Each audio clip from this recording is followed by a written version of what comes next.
89년 천안문 사태의 주도자인 우얼 카시는 중국을 망명해서 하버드의 풀 스칼라십 초청으로 오면서 파리에 들러서 FDC, Free Democratic China, 거기에 부회장에도 취임을 하고 이렇게 도착을 하면서 세계 곳곳에서 수천 달러의 강연료를 받으면서 강연하고 그랬습니다. 근데 몇 년 후에 이 우얼 카시는 캘리포니아의 작은 도시에서 식당 종업원으로 일하고 있었습니다. 다른 동지들은 전부 하버드, 예일, 프린스턴, 콜롬비아 이런 데서 자기 길을 열심히 닦고 있을 때요. 식당 주인에게 물었습니다. 당신은 이 사람을 어떻게 봅니까? 식당 주인이 어떤 사람은 영웅이다, 어떤 사람은 얼간이다 그러는데 제가 보기에는 confused 되어 있습니다. 이렇게 말을 했습니다. 다시 말해서 고난 속에 있을 때 그는 자기가 누구며 자기의 길이 무엇인지를 분명히 보았습니다. 그런데 돈이 생기고 영웅 대접을 받으면서 그는 자신을 상실해 버렸습니다. 사도행전 1장에 보면은 제자들이 주님에게 묻습니다. 주께서 이스라엘 나라를 회복하심이 이때이니까?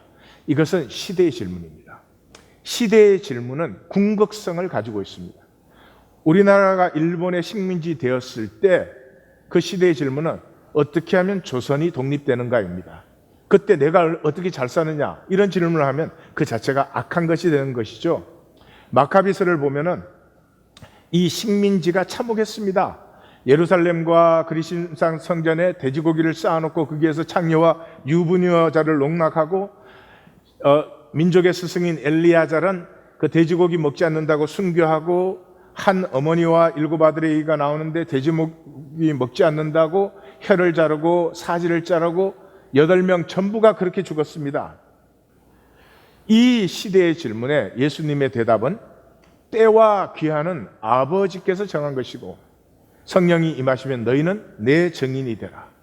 다시 말해서 예수님의 내 증인이 되라는 부르심은 시대의 질문을 능가하는 것입니다. 엄중한 선택입니다. 예수님의 부르심을 받을 것인지 시대의 질문을 받을 것인지 시대의 질문을 버리는 것은 악이 되는 것입니다. 이 시대의 질문은 무엇입니까? 성공입니다. 성공하지 않으면 인간 대접을 받지 못하는 시대.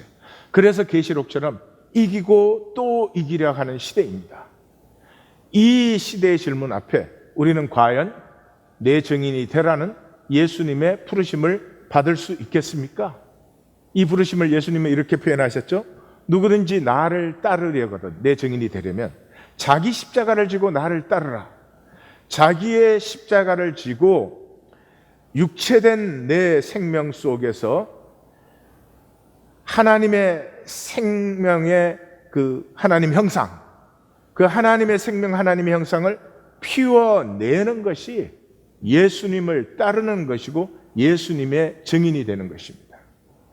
이것은 엄중한 것이며 이 부르심을 받는 사람은 생명의 영광을 피울 뿐만 아니라 주님께서 우리에게 보여주신 그 영광을 우리도 함께 참여하고 누리는 것입니다.